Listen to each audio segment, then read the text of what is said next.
Previously on Talk That Talk. Next question. Do we overlook the fact that online comments can have a major effect on mental health? I can tell you one of the things that made me bring this question up is something that Quan was talking about last week. And I watched a conversation between two alumni and the oblivious nature of the fact that they didn't recognize that it can possibly affect young kids. So there's a question on the floor. Deontay, you can start it off, bro. Do we overlook it?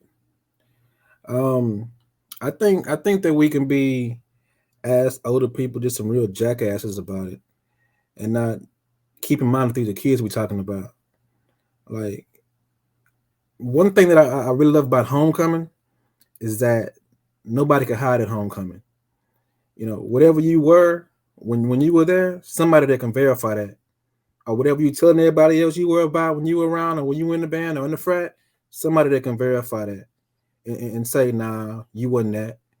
You want none of that. So you should go have a seat somewhere and drink a Coke and chill out. Like, not even no liquor, just a Coke. You know. But those message boards have been around for a long time. I remember they used to be just for band people though. I feel like, you know, they were predominantly for band people, but now anybody could chime in and say something. It'd be somebody not even in the band come on and just say some random stuff about somebody you never met. And like that's trash to me, you know. Especially if you wouldn't. That's just trash to me. So yeah, I feel like we do kind of get carried away with this online stuff, man. It's a different world.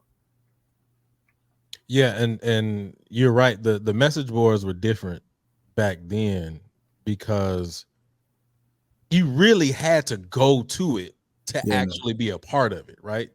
And I always bring it up, the fifth quarter. If you didn't even know what the fifth quarter was, you just wasn't a part of it. It just is what it is. And you just kept going about your day. Like, right. But you're absolutely right. It definitely is a little bit more accessible than what it used to be. Quan, do we overlook the fact that online comments can have a major effect on mental health? Absolutely. And can I be honest with you? We disregard it because it's so normal. I just see Ms. Bundage basically just was going to say what I was about to say. It's public humiliation. Now, it's cool depending on what side of the fence that you fall on, because when you are being praised, it's good. You know, mentally, even from a science perspective, endorphins are swimming, right? But when you're being excoriated, that's a difference. Like, I know we was talking about the young man that walked off the field for Grambling. We don't know what the situation. I saw some comments that some people said that, well, he had a tooth knocked out or whatever, and he walked off. I saw an older person that was like, well, he should have just kept marching and finished the show. Well, we don't know what tooth he knocked out. And I've never, blessed God thus far, knock on wood, I ain't never got a tooth knocked out. And I don't want to. So y'all two are trumpet players. Y'all can tell me if a trumpet mouthpiece hits your tooth and knocked out your adult tooth, I'm going home. You ain't playing nothing else. Yeah, I'm good. Like we gonna be pissed because I can't play. You know what I'm saying? Yeah, anyway, so yeah, it's tight. You know what I'm saying? We're gonna regroup for tomorrow. You know what I'm saying? Sorry, Dr. Roebuck. We gonna have to regroup. But like now, and I think Maya said it, like, you know, he's funny, but brother Akeem, Curtis Akeem, made a whole, skit about it. How many people have reshared it? Like that's the thing. A reshare button is nothing but a click away. That's over 50,000 views that this young man has endeavored through in the last 72 hours. You know, I don't know. The game was Saturday. It was posted Sunday. It's Wednesday. Like, that's how fast we speak about this viral aspect. So absolutely. And my thing is, we never even think about from the band director's perspective. Week to week to week to week of being judged, to the point where it's like certain directors is like, yeah, don't post that. Like, you gotta challenge people and be like, don't post that, because the truth is the court of public opinion is loud.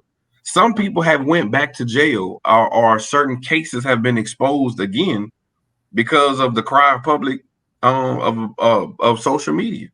Like we have to look at it from an aspect of when it comes to these kids being talked about over and over and over, like that does do something to your psyche, bro.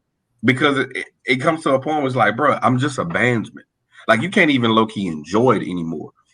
And then to y'all points where you said that people can't even it's the people that didn't even march or have SWAC hours, MEAC hours, SEAC hours, the CIAA.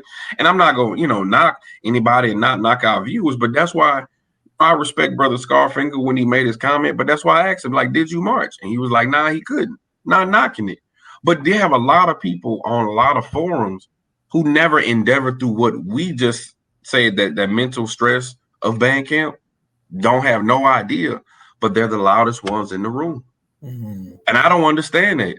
But guess what? Their voices are the loudest. And it seems like the loudest one on social media is the one that people feel like they're saying the truth. It's crazy how people could get certainty about band directors and certain programs, but they ain't never marched. Or they really have no affiliation with those people. But that's the first narrative that's being pushed out. I just don't get it, bro. I just don't get it. Maya, before you go, I just want to make sure I say this, and we've said it. I know I've said it before. Rick has said it before, and I know this is a traumatic time in your marching years.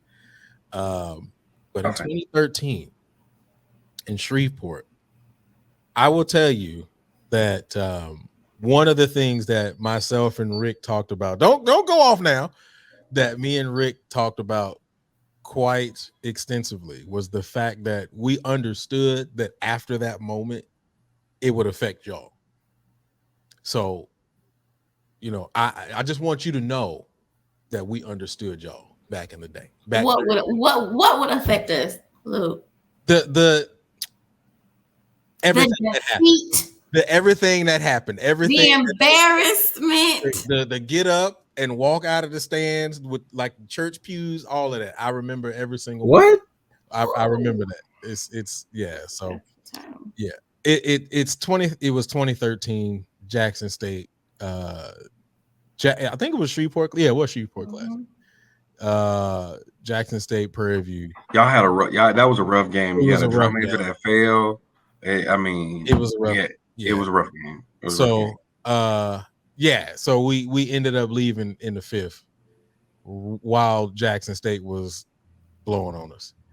And by far, I can tell you the kids was upset. Upset is not even the word. But just know that we thought about you all in those moments because we knew that y'all had to deal with that in social media and all that kind of stuff. But how they come back the next game? Who, PV? Yeah. It was rough. No. I don't even remember who we played. How did PV perform the next game? Oh, I don't remember. That part was everything in 2013. It's a blur. After that was kind of a blur. That kind of year, huh? Yeah, it because you got to remember it was the rebuild. 2012 was okay. Well, actually, I thought 2012 was pretty decent to be starting off. 2013, we lost a lot. And then that happened. So we lost a little bit more. And then 2014 is kind of when, it started to pick back up again. So, but yeah, it was a really rough game, that game. But Maya, I just want you to know we cared about, everything that had happened with y'all. But anyway, Maya, do we overlook the fact that online comments can have a major effect on mental health? Without talking about 2013, because I could. There is a resounding yes, of course. I mean, I have several things to say. We've all hit on one of them being, it's the people who ain't swept downfield, ain't gotten out of SWAC hour in sight, you know what I'm saying, that have the biggest things to say. And so let me make a sub bullet of that.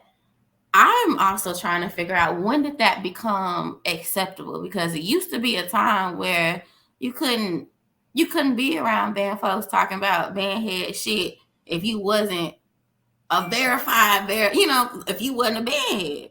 You know what I'm saying? And so I'm guessing, of course, with YouTube and how social media has become so popular that you cannot stop people from saying what it is that they have to say, but for it to start taking over, right? And for a negative comment or a particular type of view to start to drown out those who actually know what they're talking about or have more substance or more experience in the realm of being. When did that happen? But there's no clear-cut direction, day, time, or whatever. But I'm just thinking about that. Now, also, we say, can it have a major effect on mental health? But I think that also goes with who you're dealing with, right? Because if we are thinking about the band heads who are the loudest, those are usually the persons that would, they may not even be storm. You know what I'm saying? Like, they may not have even made it through a season. They might have been the worst person on their damn horn. You know what I'm saying? Like, so, or the fact that they were able to march a field show or put a band shirt on their back or what have you was the biggest accomplishment that they've ever received in life. So it's the only thing that they have to hold on to. So living out their glory years is the only thing that they can, kind of result back to. But I mean, overall, yes. Can it have do we overlook the fact that online comments can have a major? Yeah, absolutely. But who's gonna fix it? What do we do? You know what I'm saying? Like, what's the solution behind it? It has to be more conversations like this of trying to reinforce that negative energy with positivity and to have the right people in place who are going to vouch for their students or who are going to provide a safe space or a safe environment to flourish and be able to nourish those persons who are in these said organizations in this day and age. Somebody said, I feel for the dancers, but if you actually do it for a living, that might as well. Dancers go through the trenches with Do you have a segment on the mental health of effects of being a dancer? You can do that tomorrow on your show. Okay, sure, but let's talk about it today. Well, you can start it, but tomorrow you can continue it on your show. I'm just saying. No, that's fine. Okay, well, go ahead. You